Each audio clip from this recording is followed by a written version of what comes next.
जो मिलाच्या मागच्या भागामध्ये. कुशी शांतपणे त्याच्या मागे गेली. तिच्या रक्ताच्या नमुन्यांमध्ये झोपेच्या गोळ्या कशा मिसळल्या. पुढचा भाग. संध्याकाळी कॉलेज संपवून कुशी परत आली. ती तिच्या खोलीत गेली आणि फ्रेश झाली. ती तिच्या दुसऱ्या दिवशीच्या वर्गासाठी नोट्स तयार करू लागली. अर्णव नेहमीप्रमाणे उशिरा घरी आला आणि खोलीत येताच त्याला कुशी बेडवर असंख्य पुस्तकांनी वेढलेली दिसली. आश्चर्याने भुवया उंचावत त्याने तिच्याकडे पाहिले. काही आवाज येताच कुशीने वर पाहिले. त्याला पाहून ती हसली. कुशी, तू आलीस. तिच्या हसण्यावर अर्णव आश्चर्यचकित झाला. आताच कुशीने त्याच्याकडे आणि पलंगाकडे पाहिलं. So sorry. एक मिनिट थांबा, मी हे सर्व साफ करेन. अर्णव, कुशी, आराम करा, तुम्ही पुढे जाऊ शकता. कुशीने उसासा टाकला. सॉरी, माझे काही काम बाकी होते. अर्णव, ठीक आहे, सुरू. त्याने त्याचा ड्रेस उचलला आणि बदलण्यासाठी वॉशरूम मध्ये गेला. काही मिनिटांनी तो चेहरा पुसत बाहेर आला. तो रिक्लायनरवर बसला आणि तिथे टेबलावर एक पुस्तक पाहिलं. तो घेतला आणि पलटायला लागला. अर्णव, तुम्ही प्रोफेसर आहात ना? कुशीने इकडे तिकडे पाहिलं की तो तिच्याशी बोलतोय की नाही. कोणी नाही म्हणून तो फक्त तिच्याशीच बोलतोय. कुशी, हां. अर्णव, तू कोणता विषय शिकवतोस? कुशी, सूक्ष्म आणि मॅक्रो अर्थशास्त्र. अर्णवने भुवया कुरवाळल्या. कुशी, काय झालं? अर्णव, नाही, मी पहिल्यांदाच ऐकतोय म्हणून. कुशीने त्याच्याकडे संशयाने पाहिले. साची? अर्णव, मला ह्याची काही कल्पना नाही. कुशी, तू काय अभ्यास केलास? अर्णव, जो अजूनही पाने उलटत होता. लॅम हायस्कूल सोडला. ती धक्का बसून उभी राहिली. काय? अर्णवने भुवया उंचावत तिच्याकडे पाहिले. काय? कुशी, तू माझी मस्करी करतोस? अर्णव, यात विनोद करण्यासारखे काय आहे? मी हायस्कूल सोडला आहे.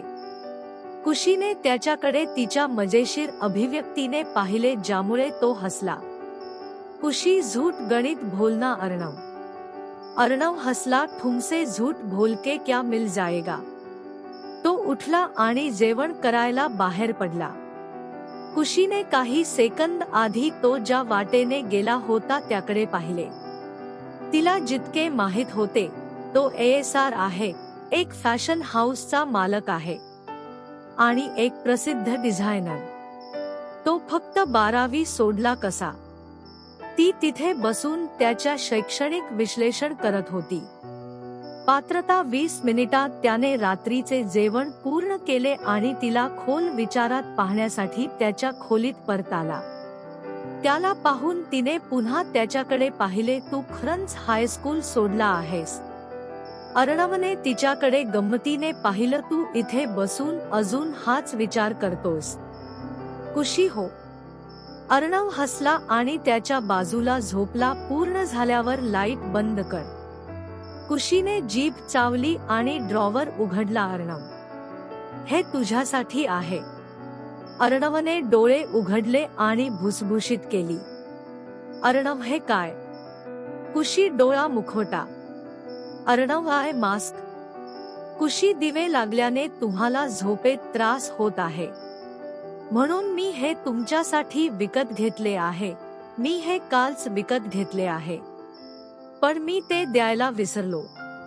अर्णवने तिच्या गुरगुरण्याकडे पाहिलं आणि तो हातात घेतला आणि डोळ्यांवर घातला. कुशी, आरामदायी आहे का? अर्णव, हम्म, धन्यवाद. कुशीने हसून तिच्या पुस्तकावर लक्ष केंद्रित केले. अर्णवने स्वतःला रजाई पांघरली आणि शांत झोपेत गेला. तिचे काम संपवून कुशीही झोपी गेली. या 2 दिवसात कुशी मोकळेपणाने बोलू लागली आहे असे अर्णवला वाटले. तिच्यासोबत झालेल्या सर्व गोंधळानंतर तिला आवश्यक असलेले वळवण्याचे काम तिचे काम असू शकते. तो दुसरा दिवस होता. क्लास संपल्यानंतर कुशी स्टाफ रूममध्ये बसली होती. तिच्या सहकार्याचा फोन एका खास रिंगटोनने वाजू लागला आणि नीच्या नावाने एक नंबर फ्लॅश झाला. ती खिन्नपणे हसली. ही सुद्धा तिची एक मूर्ख इच्छा होती. तिच्या पतीला टोपण नावाने हाक मारणे, त्याच्यासाठी एक खास रिंगटोन सेट करणे, त्यांचा फोटो तिच्या फोनचा डिस्प्ले पिक्चर म्हणून ठेवा. पण वास्तविक जीवनात काहीच नाही असे घडते, विशेषतः तिच्यासाठी. उसासा टाकत तिने पुन्हा तिच्या कामात लक्ष घातले. कॉलेज संपल्यावर तिने स्कूटी चालवली आणि घराकडे निघाली. तिच्या खोलीत पोहोचून ती फ्रेश झाली आणि नेहमीप्रमाणे ती पूलकडे गेली. तिला का कळत नाही, तिला ही जागा आवडते. हे खूप शांत, उबदार आहे आणि फुलांच्या सुगंधाने तिला आवश्यक ते ताजेतवाने दिले. पाण्याचे भांडे घेऊन तिने झाडांना पाणी द्यायला सुरुवात केली. 2 दिवसांपूर्वी अर्णवशी झालेल्या संवादाने तिचे मन भरून आले होते. स्पष्टपणे तिच्याकडे झोपेच्या गोळ्या नव्हत्या. तिच्या रक्ताच्या नमुन्यात ते कसे मिसळले. रोपांना पाणी दिल्यानंतर ती बाहेर आली आणि शीतल फोनवर कोणाशी तरी हसताना दिसली. कुशी हळूच तिच्या जवळ गेली. शीतलने तिच्याकडे पाहिलं आणि कॉल कट केला. कुशी, शीतल, लग्नाच्या दिवशी मी बेशुद्ध पडलो. शीतलने बेफिकीर कटाक्ष टाकला. मग कुशी, अर्णवने माझ्या रक्ताचे नमुने तपासले. शीतलच्या चेहऱ्यावरचे हास्य हरवले आणि कुशी तिच्याकडे बघतच राहिली. कुशी, माझ्या रक्ताच्या नमुन्यांमध्ये झोपेच्या गोळ्या आढळल्या. शीतल घाबरली आणि तिने तोंड फिरवले. कुशी, काही योगायोगाने तुझा किंवा तुझ्या आईचा यात हात आहे का? शीतल, कुशी, तुला काही सांगू का? कुशी भुसभुशीत होऊन हात ओलांडत उभी राहिली. शीतल, तुझा जन्म तुझ्या नशिबात लिहिला आहेस की काहीही झाले तरी वाईच होणार. तुझ्या जन्माबरोबरच तुझी आई कशी मेली, तर त्या दिवशी तुझं नशीब चाललं आणि तू बेहोश झालास. तू बेहोश झालास तर दोष तुझा नाही, माझी किंवा मम्मीची. शीतल आता थुंकलेल्या शब्दांच्या आवाजाने कुशीने तिच्याकडे आश्चर्याने पाहिले. कुशीने तिच्या चेहऱ्यावर एक घट्ट थाप मारली. बघ तुझे शब्द, शीतल. शीतलला राग आला. अरे, ओढणं बंद कर. मला माहित आहे की तुला हेवा वाटतो की मी लग्न करून या घरात बहू बनून आलो आणि तुझ्यासारखा प्रेमळ नवरा मिळाला ज्याने वेदीवर मंगळसूत्रही बांधलं नाही. आता जा आणि रड. तुझ्या नशिबावर आणि मला त्रास देणे थांबवा. शीतलचे बोलणे ऐकून कुशीला भारी वाटले, पण तिला ते समोर दाखवायचे नव्हते.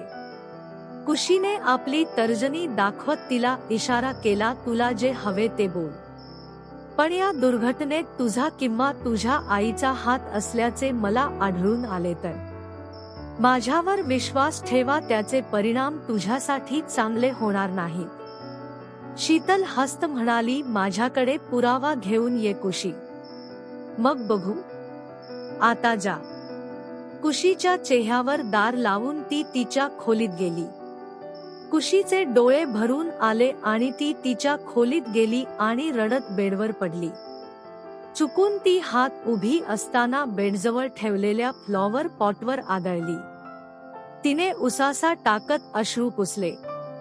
कुशी, तू नेहमी गोंधळ घालतेस कुशी. तिने उठून फ्लॉवर पॉट साफ केला. काही वेळाने पायलने तिला जेवायला बोलावले. ती गेली आणि सगळ्यांसोबत जेवण करून परत तिच्या खोलीत आली. शीतलची खोली. वश झोपला असल्याची खात्री झाल्यावर शीतलने शीला डायल केली. तिने कॉल उचलताच, शीतल मम्मा, आपण फसलो आहोत. शीला, काय बडबडत आहेस? शीलमम्मा कुशीला कळलं की लग्नाच्या दिवशी कुणीतरी झोपेच्या गोळ्या दिल्या. शीलाने डोळे मोठे केले. काय? शीतल, तिने मला त्याबद्दल विचारले. मी तिला कसेतरी दूर केले. आता मी काय करू? शीला, हे विचार तिच्या मनातून आताच काढून टाकायला हवे. काहीतरी करा आणि तिला वळवा. शीतल, पण कसं? शीला, तू आहेस फक्त ना. आत्ताच तिच्या मनाला अडथळा होईल असे काहीतरी कर. काय करायचे ते नंतर बघू. शीलाने कॉल कट केला आणि शीतल विचारात पडली. कुशी तिच्या खोलीतून बाहेर आली आणि टेरेस बघून बाहेर जाणारा HP पाहिला. कुशी, HP? हान भाभी. कुशी, मी चुकून फ्लॉवर पॉट फोडला. मला नवीन हवे आहे. उद्या खरेदी करता येईल का? HP, भाभीजी, स्टोअर रूम मध्ये बरीच भांडी आहे. तुम्ही जाऊन तुम्हाला पाहिजे ते निवडू शकता. कुशी, ठीक आहे. HP ने होकार दिला आणि निघून गेला. कुशी नवीन भांड्यासाठी स्टोअर रूमकडे चालू लागली. हे ऐकून शीतलला हसू आलं.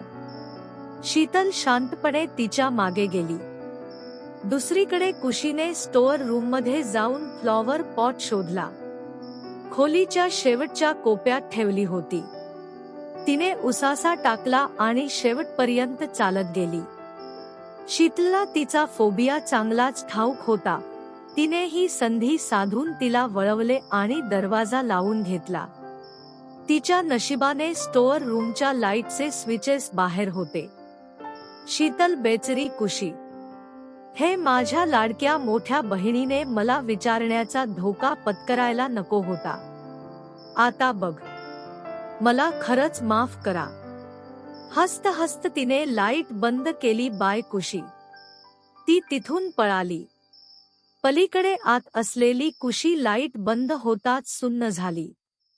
तिची फोबियाची समस्या अशी आहे की ती त्यावेळी ओरडून मदत मागू शकत नाही, जसे की कोणीतरी तिला दाबले आहे. तिचे मन अडवते आणि ती विचार करण्याची आणि पळून जाण्याची क्षमता गमावते. डोळे घट्ट बंद करून ती रडत जमिनीवर पडली. तिचे संपूर्ण शरीर थरथरू लागले. डोळे उघडायला ती खूप घाबरली होती. 1 तास गेला. अर्णव घरात घुसला आणि त्याच्या खोलीत जाऊन फ्रेश व्हायला गेला. सुरुवातीला तो दिसत नव्हता, पण आता त्याला जाणवले की कुशी खोलीत कुठेच नाही. तिला पाहताच त्याने भुसभुशीत केली. पण तिचा फोन बेडवर पडला होता. अर्णव, ती कुठे आहे? तो जेवायला बाहेर गेला. HP किचनची साफसफाई करून निघाला होता आणि त्याला अर्णव येताना दिसला. खुर्ची ओढून तो जेवणावर बसला. HP ने त्याला रात्रीचे जेवण दिले. अर्णव, कुशी कहा ही? HP frowned. मी तिला 1 तास आधी पाहिले. त्यानंतर मला तिचा भैया दिसला नाही. अर्णवने भुवया चोळल्या. 1 तास? HP हां. तिने मला सांगितले की तुझ्या खोलीत एक फ्लॉवर पॉट तुटला आहे. मी तिला सांगितले की ती स्टोअर रूममध्ये आहे. त्यानंतर मी तिला पाहिले नाही. अर्णवने जेवण सोडले आणि उभा राहिला. काय? अर्णवचा रागावलेला चेहरा पाहून HP घाबरला. भैया, नंतर मी तिला दिसलेच नाही. अर्णवने विचार केला, ती खोलीत नाही आणि 1 तास आधी ती स्टोअर रूमची चौकशी करत होती. ती तिथे गेली का? तो स्टोअर रूमच्या दिशेने चालू लागला आणि त्याने पाहिले की दरवाजा बाहेरून बंद होता आणि संपूर्ण ठिकाणी अंधार होता. अर्णवचा कठोर चेहरा बघून त्याच्यामागे येणारा HP जवळजवळ रडण्याच्या मार्गावर होता. अर्णवने 1 मिनिट विचार करून दार उघडले. कुशी. ना उत्तर ना काही आवाज. कुशी, तू इथे आहेस का? अर्णव स्विच ऑन लाईटकडे वळला. HP बाहेर धावला आणि दिवे चालू केले. अर्णव आणखी आत सरकला आणि समोरचे दृश्य पाहून थक्क होऊन उभा राहिला. कुशी बेशुद्ध अवस्थेत जमिनीवर पडली होती. तो श्वास घेत तिच्याकडे धावला आणि एचपीला धक्का बसला. त्याने तिच्या गालावर थोपटले. कुशी जेव्हा त्याने तिच्या गालाला स्पर्श केला तेव्हा तो तिला जाणवत होता. शरीर थंड होते. अर्णव, पाणी लाव. एचपी पाणी आणण्यासाठी स्वयंपाकघरात धावत आला. अर्णवने तिच्या चेहऱ्यावर पाणी शिंपडले. कुशीने डोळे उघडले आणि तिचे डोळे उघडताच ती घाबरून सरळ बसली आणि अर्णवचा हात धरला, जणू तिचे आयुष्य यावर अवलंबून आहे. तिचे थरथरत शरीर त्याला जाणवत होते. अर्णव, कुशीने धक्का मारला आणि त्याच्याकडे पाहिलं आणि तोंड झाकून रडली. अर्णव पूर्णपणे हैराण झाला होता आणि आता तिला कसे हाताळायचे याबद्दल त्याला काहीच कळत नव्हते. अर्णवने एचपी कडे पाहिलं आणि त्याला बाहेर जाण्याचा इशारा केला. एचपी लगेच तेथून पळून गेला. अर्णव, उभी राहा. चल, आपल्या खोलीत जाऊया. पण तिचे बोलणे समजण्याच्या मनस्थितीत नव्हते आणि तिचे रडणे थांबण्याचे नाव घेत नव्हते. पुढच्याच सेकंदाला धक्का देत तिने त्याला मिठी मारली आणि तिचा चेहरा त्याच्या छातीत दडवला आणि त्याचा शर्ट तिच्या मऊ मुठीत पकडला. कुशी, मी? ती थरथरत्या ओठांनी तोत्रे झाली आणि नीट बोलून शकलेली हिचकी. अर्णवने तिच्याकडे पाहिलं, ज्याचा चेहरा आता रडून लाल झाला होता. ती त्याचे बोलणे ऐकत नाही हे त्याच्या लक्षात आले. त्याने तिला हळुवारपणे आपल्या मिठीत उचलले आणि तिने आपला चेहरा त्याच्या गळ्यात लपवला. तो तिला त्यांच्या खोलीत घेऊन गेला आणि बेडवर झोपवले. तिने त्याचे हात पकडले आणि तो शांतपणे तिथेच बसला. तो रागावला होता. अव्वल रागात होता. पण सर्व शक्ती खेचून त्याने तोंड बंद केले, कारण त्याला माहित होते की तिच्यावर ओरडण्याची ही वेळ नाही. अर्णव शांतपणे तिला बघत बसला. ती जवळपास तासभर रडली आणि थकून झोपली. तिचे शरीर सामान्य तापमानात परत आले आहे की नाही हे तपासण्यासाठी त्याने तिच्या गालाला स्पर्श केला.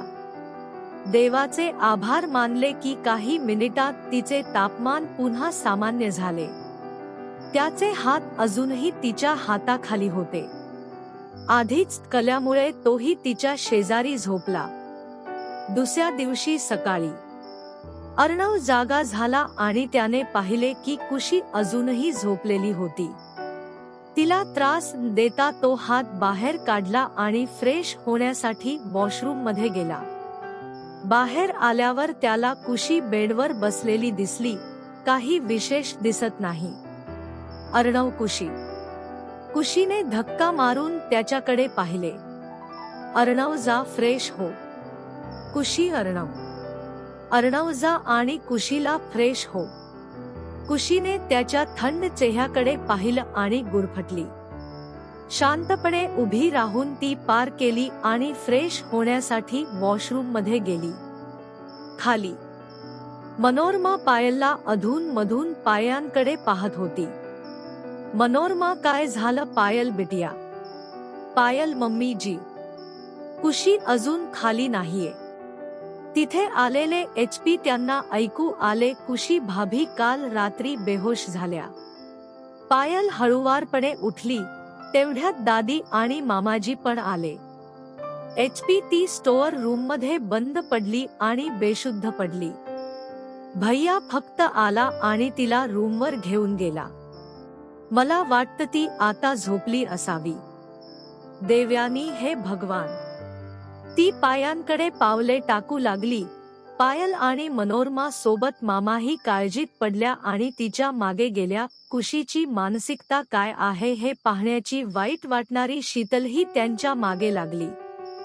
फ्रेश होण्यासाठी वॉशरूम मध्ये गेलेली कुशी बाहेर आली. तेव्हा अर्णव त्याच्या फॉर्मल्स मध्ये तयार होता. ती त्याच्याशी सामना करायला संकोच आणि घाबरली होती. ती बाहेर येताच अर्णवने तिच्याकडे बघितले आणि नेमके त्याच वेळी संपूर्ण कुटुंबही त्यांच्या खोलीत गेले. अर्णवने त्यांच्या उपस्थितीची पर्वा केली नाही आणि कुशीकडे पाहत राहिला. अर्णव, कुशी. कुशीने त्याच्याकडे पाहिले. अर्णव, मला बोलायचंय. अर्णव रागावला आहे हे समजलेल्या मामाने मध्यस्थी करण्याचा प्रयत्न केला, पण अर्णवची नजर इतर कोणाकडे बघायला तयार नव्हती. अर्णव, बसा खाली. कुशी.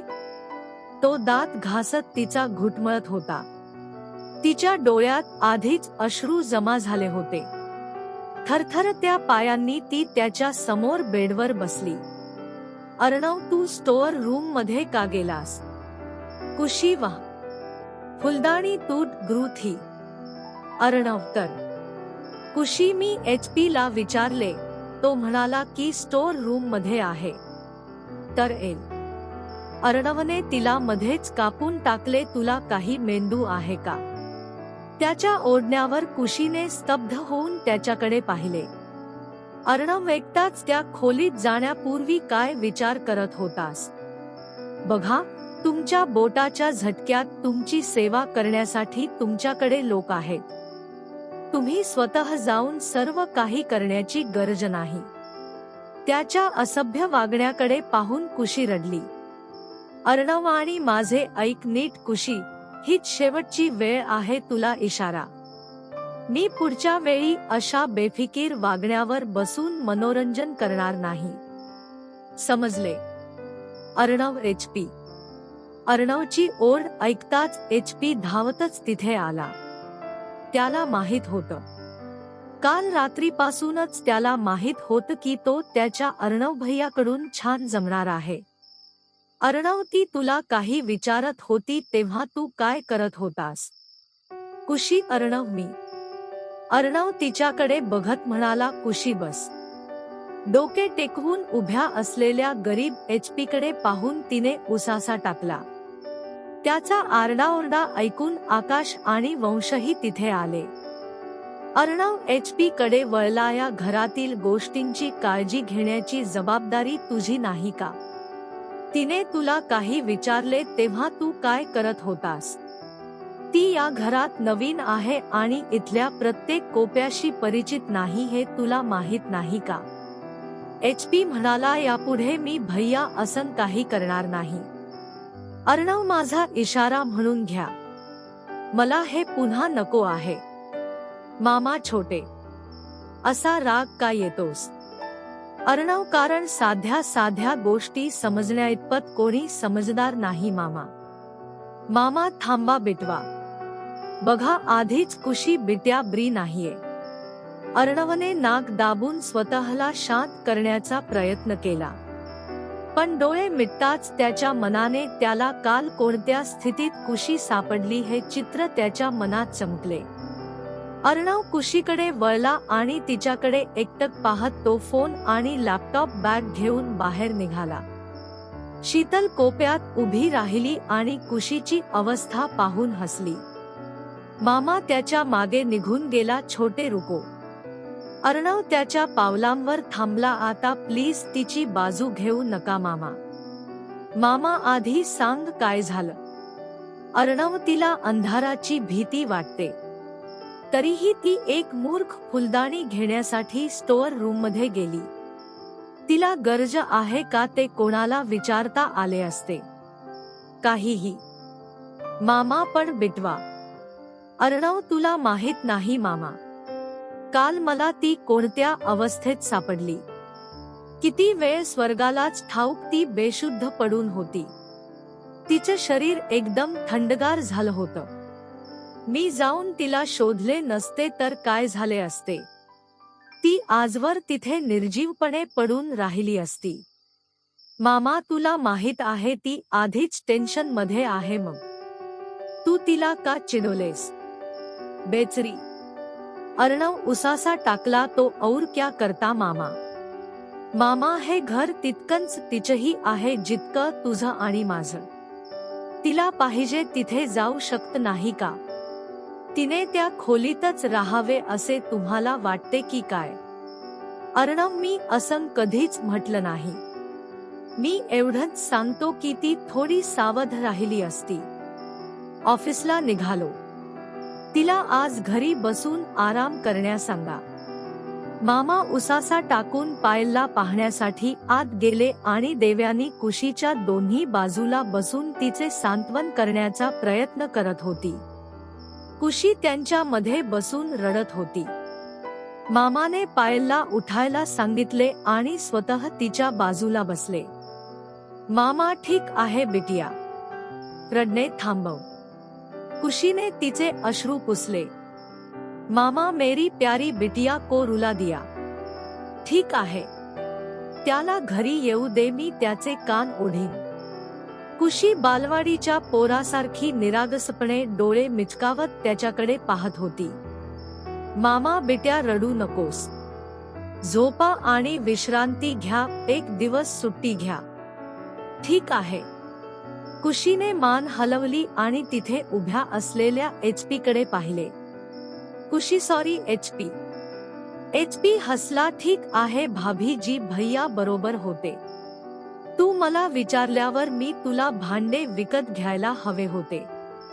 असे काही घडेल असे वाटले नव्हते. तुझ्याकडे बघून मी स्वतः घाबरलो होतो. मग भैयाला काळजी वाटायला हवी होती. येथे नंतर तुम्हाला काही हवे असल्यास मला कॉल करण्यास अजिबात संकोच करू नका. भाभीजी, मी तुमच्यासाठी काहीही करेन. कुशी हलकेच हसली.